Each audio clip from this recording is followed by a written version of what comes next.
muati tenang. Saya dosen sastra, dan saya percaya ketika politik kotor, puisi bisa mensucikannya.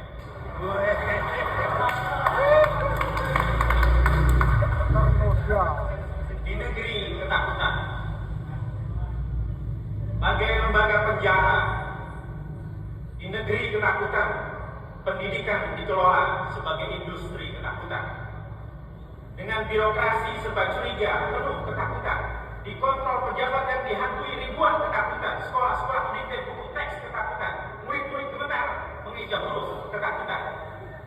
Pendidikan dibayangi rasa takut macam-macam, takut ketinggalan teknologi, ketinggalan informasi, takut tercemari ideologi, takut kehilangan jati diri, takut dianggap tak beriman, takut iman berlebihan. Guru takut pada pertanyaan, siswa, mahasiswa takut belajar kenyataan, orang-orang takut perdebatan, takut perbedaan. Sekolah dan universitas sibuk indoktrinasi, pikiran siswa dan mahasiswa dibuat seragam menurut sistem yang menolak dipertanyakan. Lembaga pendidikan suntuk administrasi, terperangkap borang-borang serba dekorasi, jargon yang slogan-slogan tanpa substansi. Alfa ajaran guru bangsa dihajar dewantara.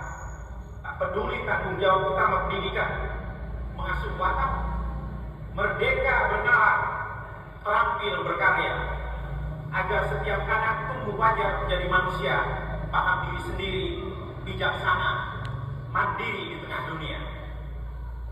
Serupa kisah Menara Babel, tragedi kutukan. Di negeri ketakutan, akibat pendidikan ketakutan, orang-orang tak lagi paham bahasa kebenaran. Politik dikelola buat menaklukkan kebenaran. Hukum dibuat untuk menyiasati kebenaran. Birokrasi adalah prosedur meringkus kebenaran. Pengetahuan dipelajari demi mengakali kebenaran. Agama digunakan untuk menggelorakan ketakutan. Para pemuda disihir jinak jadi domba-domba buat mangsa kawanan licik, serigala penguasa. Di negeri ketakutan semua takut. Para hakim takut keadilan, anggota parlemen takut konstituen, akademisi takut berpikir merdeka, wartawan takut menulis fakta, penyair takut pada kata-kata, seniman takut pada imajinasinya, para komika takut tertawa, para rohaniawan takut berdoa, para oligark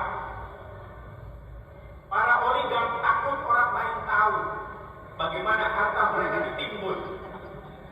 Mereka membeli peraturan dan kursi kekuasaan, juga pendongeng, tukang sulap, dan juru gendam.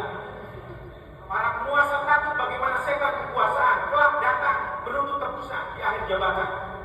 Mereka pun bertahan dengan segala cara, dengan biaya apa saja, termasuk hukum dan etika, lalu mewariskan ketakutan pada sanak keluarga. Di negeri ketakutan, penguasa apa takut mendengar suara. Ia kunci segenap pintu dan jendela. Ia tutup segala lubang, semua telinga. Tapi siapa tak dengar suara akal dan nurani? Seperti air dan udara, ia selalu punya cara menyelinap lewat celah apa saja. Telinga lahir bisa disumpal, tapi telinga batin tetap mendengar. Tekanan justru mendorong arus yang besar, fisik sama kini menjelma gemuruh menggelegar dari mimbar-mimbar universitas, masjid, gereja, dan dari sosial media, dari lembaran berita, dari obrolan kafe, dari pernyataan resmi lembaga. Bangkit kesadaran bahwa ketakutan hanya kalah oleh gelombang lebih besar gulungan ketakutan, atau oleh suara akal, nurani, dan kebersamaan. Wahai para mahasiswa universitas ketakutan, para dosen yang takut terhambat naik jabatan, lulusan yang takut tak mendapat pekerjaan, kelas bawah yang takut intimidasi kaum juragan, kelas menengah yang takut kehilangan kesempatan, umat yang takut dosa rekaan agamawan, agamawan yang takut jauh dari kekuasaan. Gunakan akal kalian, ikuti nurani kalian. Mari bangkit bersama, lihat cahaya. Mari berdiri, kita erat bergandengan tangan. Hentikan kesewenangan mengantai kebenaran. Hentikan arogansi anjing-anjing rakus penguasa. Semena menjadi konstitusi moralitas bangsa. Hentikan pencuri akal sehat dan nurani. Jangan biarkan bebas menari di atas nestapa nasib buruh, nelayan, dan petani.